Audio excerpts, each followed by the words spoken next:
Hello, loves. I'm Rena, and you have joined me on the ride of my life, and it gets more and more interesting every day as I go.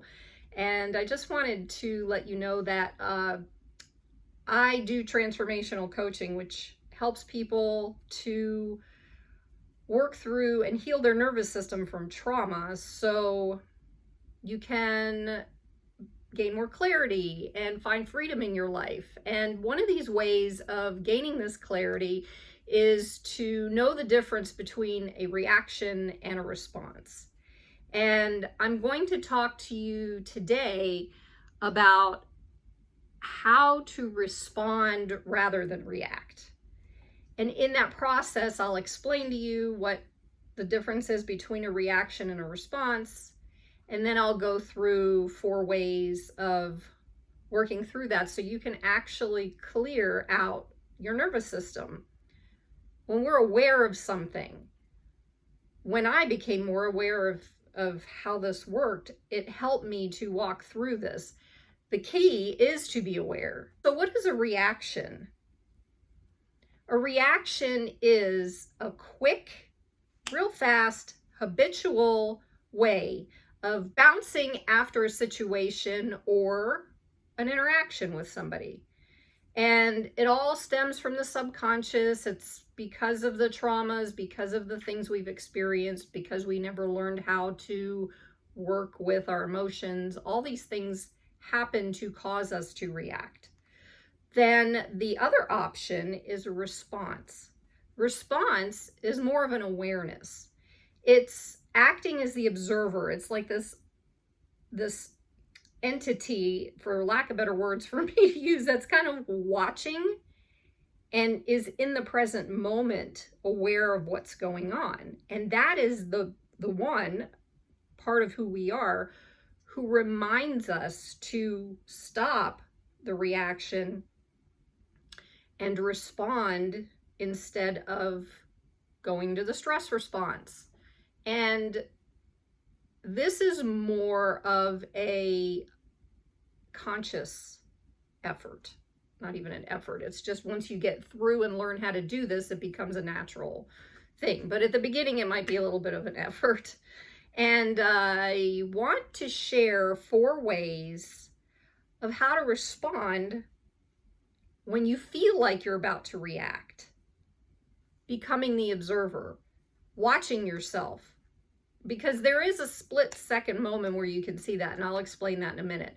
So the first thing that you want to do when you feel a reaction coming on, when you're about to just lunge and bite someone's head off, or lunge and just start losing it and going into anxiety or whatever, take a pause, take a breath, and you really don't have to do anything in that moment. You just stop.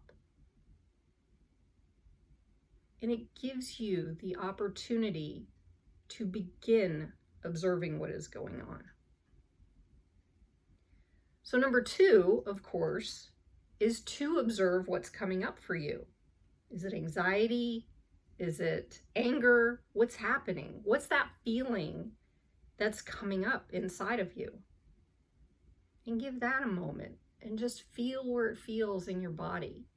A lot of times anger is very, kind of tense up here in this area, or like, for me, it's up here in my heart area or whatever when I feel anger. And then I could feel, kind of in my head, the heat.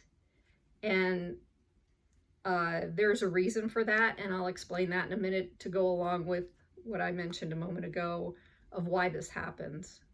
Number 3, the next thing you want to do is to allow yourself to watch yourself from that observer perspective. And this is what's really cool. I learned this a while ago, and it took me a little bit of time to figure out how to sit with it and work through this. So this is really a powerful thing to know, knowing what's going on prior to flying into the reaction. What's interesting is that there's a 3-second window that you have as a response time, as long as the observer is present And what happens is during that 3-second window, your observer's watching, you're like, oh shoot, I'm about to go into a reaction. And what happens is you get to choose whether or not you want to go into that reaction or not, and flip it around and make it a response to whatever the situation is. After that window, physiologically, what happens is that the blood in our head actually moves or shunts from the frontal cortex back to the reptilian brain. And the reptilian brain is the original brain of deep inside the rest of your brain.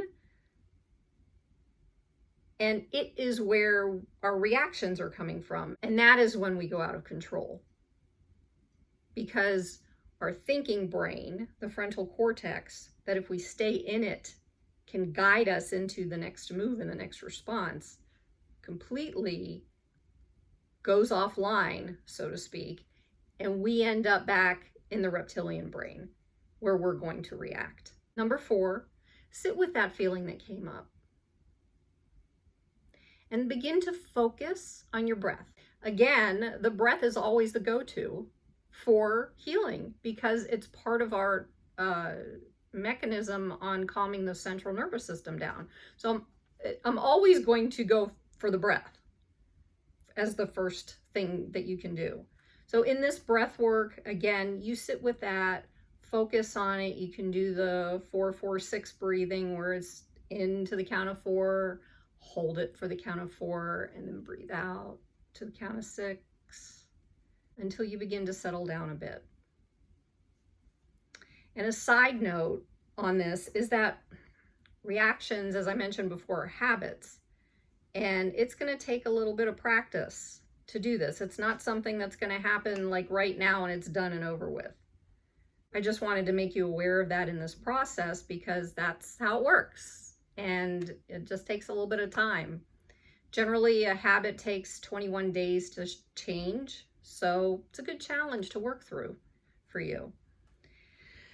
And then finally, this isn't really a way, this is more of a suggestion for you to just be gentle with yourself through the healing process, because like I said, it could take time and that's okay. And this is because of the knee-jerk reaction you're working with. Okay, I think that's about all I have for today. I thank you for being here. I'm grateful. And I hope that helps. Peace.